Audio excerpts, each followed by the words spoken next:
हमारे देश का बुजुर्ग हमेशा कहते थे, बेटा हमारे देश भारत में पोटेंशियल बहुत है। जब अजंता आया तब दिमाग में क्लिक हुआ। हमारे पूर्वज हमारे हाथ में ब्रह्मास्त्र सौंप के गया था जिसका नाम रिलीजियन है, और वो ऐसा हथियार है जिससे पूरे दुनिया में शांति या फिर कयामत दोनों ही लिया जा सकता है। इम्पोर्टेंट ये है कि वो हथियार किसके हाथ में है। चलो उदाहरण के तौर पर ले लो, इस्लाम का सबसे पवित्र जगह कौन सा है? मक्का और मदीना। और वो कहाँ पर है?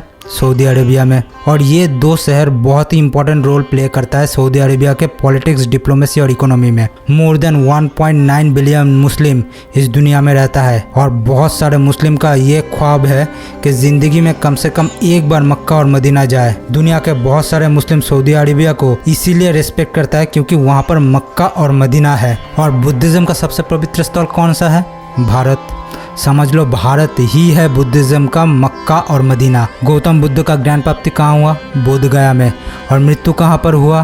कुशीनगर में। और दोनों ही भारत में है। और भारत के बहुत सारा राजा महाराजा बुद्धिज्म को सारे दुनिया में प्रचार और प्रसार किया, और आज करीब 520 मिलियन से भी ज़्यादा लोग बुद्धिज्म को फॉलो करता है। बहुत सारे बुद्धिस्ट सिर्फ इसीलिए भारत विजिट करता है क्योंकि बुद्धिज्म का जन्म और कर्म स्थान भारत ही है, और बुद्ध को जहाँ पर बुद्धिसत्व लाभ हुआ वो भूमि भी भारत ही है। पर मुझे नहीं पता भारत इतना पवित्र भूमि होने के बावजूद भी, बुद्धिज्म का जन्म स्थान होने के बावजूद भी दलाई लामा हमेशा तिब्बत में ही क्यों जन्म लेता है? ऐसा कहीं पे तो लिखा हुआ नहीं है कि दलाई लामा भारत पे जन्म नहीं ले सकता। दलाई लामा और पंचन लामा भारत के लिए बहुत ज़्यादा इंपॉर्टेंट रोल प्ले करता है, क्योंकि बुद्धिज्म को जिस तरीके से भारत के राजा महाराजा और भारत के लोगों ने जिस तरीके से पूरे दुनिया में प्रचार और प्रसार किया है, वो कोई और देश कर नहीं सकता। तो चलिए हम आपको लेकर चलते हैं दुनिया का one of the most important Buddhist place Ajanta पे। माना जाता है यहाँ पर जो गुफा है वो 2nd century to 1st century BC पे हिंदू सातवाहन राजाओं ने इसको बनाया था, और भी बहुत सारे हिंदू राजाओं ने इस गुफा का निर्माण किया है। यहाँ पर गुफा जनरली 2 फेजेस में बना था, एक 2nd century to 1st century BC पे, और दूसरा है 4th century to 6th century AD में। तो चलिए अभी हम आपको बताते हैं मैं कैसे अजंता पहुंचा। पहले तो मैं औरंगाबाद बस स्टैंड से एक शेयर कैब पकड़कर अजंता पहुंचा। डिस्टेंस करीब 100 किलोमीटर के आसपास था। शेयर कैब में मेरा भाड़ा लगा 300 रुपीज़। रास्ते का मज़ा लेते लेते मैं पहुंच गया अजंता। अगर आप चाहो तो यहाँ पर बस से भी आ सकते हो।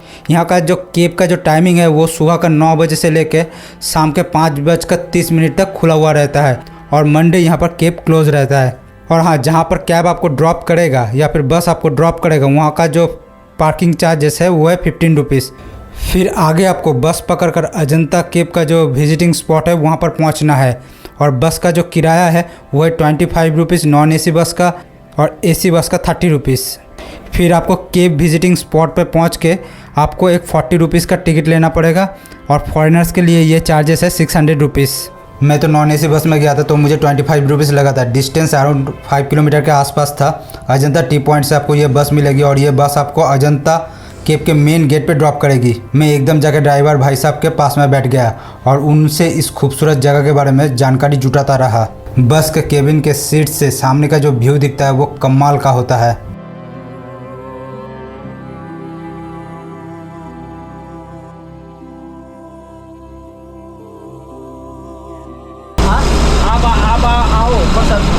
बारिश में आओ तो बहुत बाहर रहता है। जुलाई में आने का, जुलाई अगस्त में। हाँ, एक ही नंबर।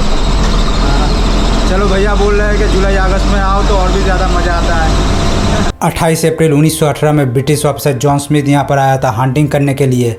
फिर उसे ये केब दिखा और उसे अचंभ कर दिया। यहाँ का जो गाँव वाले हैं उनको पहले से ही इस केब के बारे में पता था, पर हाँ, ब्रिटिश ऑफिसर जॉन स्मिथ यहाँ पर आने की वजह से ये खबर बहुत जल्दी ब्रिटिशर्स को पता चल गया। ब्रिटिशर लूटने के लिए भारत आया था, इसमें तो कोई डाउट नहीं है, पर हाँ, ये भी मानना पड़ेगा वो लोग एक्सप्लोर करना काफ़ी पसंद करता था। यहाँ पर आपको थेरावादी और महाजान दोनों संप्रदाय का ही केब देखने को मिलेगा। महाजान संप्रदाय के लोग बुद्ध मूर्ति का पूजा करता है, और थेरावादी संप्रदाय के लोग बुद्ध स्तूपा को प्रदक्षिण करता है। मैं आपको सजेस्ट करूँगा अगर आप यहाँ पर आते हो तो टोटल 30 केब्स को पूरा विजिट करें। बहुत मेहनत से इस गुफाओं को हमारे पूर्वजों ने निर्माण किया है। केब्स के अंदर जो स्कल्पचर और पेंटिंग है वो आपको हैरान कर देगा। हमारे देश में सब कुछ है। Seriously it's really beautiful.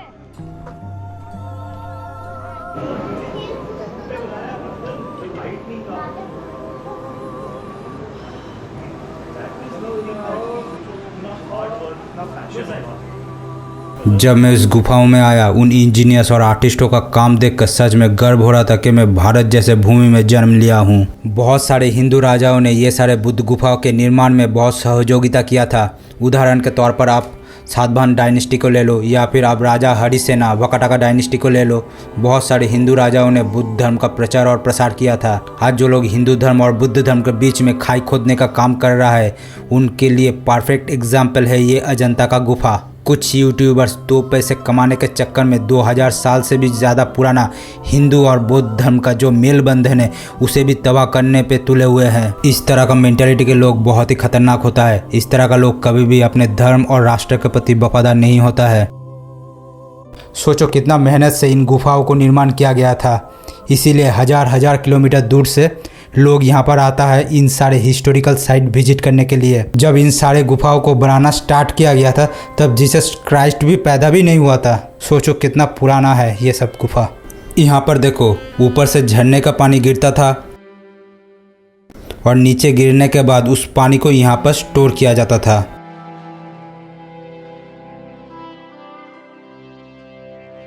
और एक्सेस जो पानी है वो इधर से निकलकर बाघोरा नदी पे चला जाता था।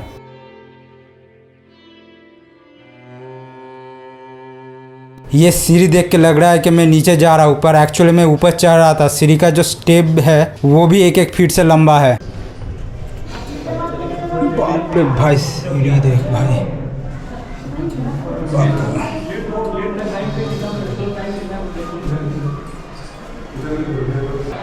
थक गया मैं। यहाँ पर आपको 2 तरह की गुफा देखेगा। एक है प्रेयर हॉल और दूसरा है विहार, मतलब जहाँ बौद्ध सन्यासी रहा करता था। और ये एक अनफिनिश्ड केव है। क्यों अनफिनिश्ड है ये पता नहीं।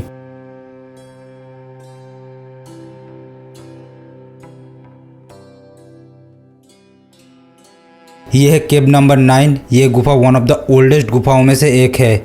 ये थेरावादी संप्रदाय का केव है। ये गुफा एक प्रेयर हॉल है। इसके अंदर आपको बुद्ध स्तूपा देखने को मिलेगा।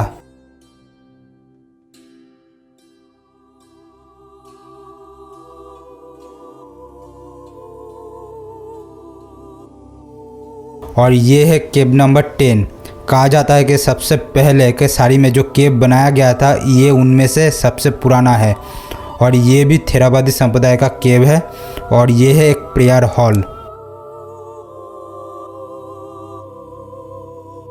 ये सारे केव जो डैमेज हुआ था, गवर्नमेंट ने उसे रिपेयर किया है। अगर आप गौर से इन सारे गुफाओं को देखोगे तो आपको समझ में आएगा। 1983 में यूनेस्को ने अजंता को वर्ल्ड हेरिटेज साइट डिक्लेयर किया था। और ये था भारत का सबसे पहला वर्ल्ड हेरिटेज साइट। और इसके साथ इलोरा, आगरा फोर्ट और ताजमहल भी था। इन सारे केव में आपको अमेजिंग पेंटिंग देखने को मिलेगा।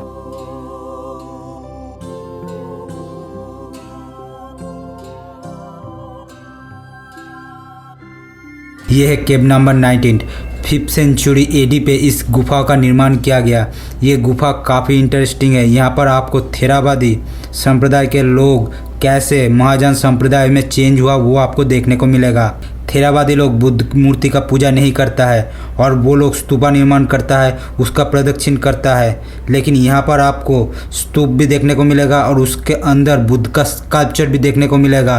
और यहाँ पर आपको दीवार पर बहुत सारे बुद्ध मूर्ति देखने को मिलेगा। अगर आपको सोशल मीडिया पे या फिर कहीं पे भी हिंदू धर्म और बौद्ध धर्म के बीच में नेगेटिव साइड दिखाने की कोई कोशिश करे तो उनका अजंता आने की सलाह देना। आप खुद के आंखों से ही देख लो। ये सारे जो गुफा है ये सब हिंदू राजाओं ने ये सब गुफाओं का निर्माण में बहुत ज़्यादा कंट्रीब्यूट किया था। बहुत सारे लोग आज हिंदुज़म को टारगेट करता है क्योंकि उन लोगों को विश्वास ही नहीं होता है कि इतना पुराना धर्म आज भी कैसे टिका हुआ है। दुनिया में बहुत सारे देश का खुद का ही कोई आइडियोलॉजी नहीं है, दूसरे को आइडियोलॉजी को आगे रख कर वो आगे चलता है। जब सारे देश हमारे यूनिटी इन डाइवर्सिटी को देखता है तो उनको इनसिक्योरिटी फील होता है।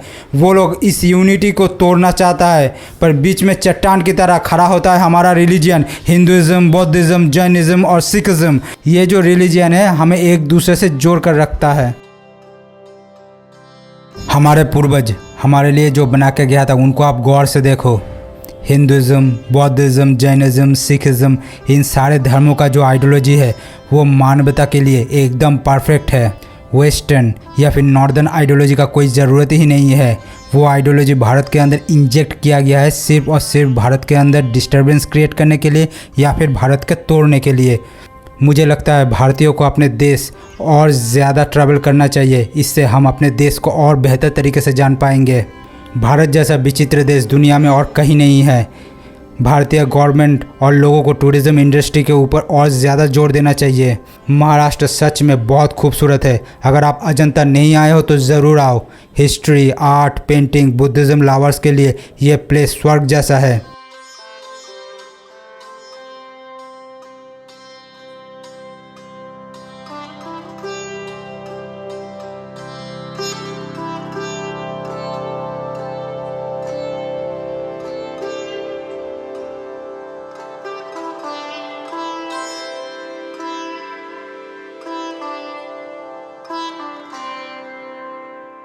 तो चलिए दोस्तों, इस वीडियो को इधर ही ख़त्म करते हैं।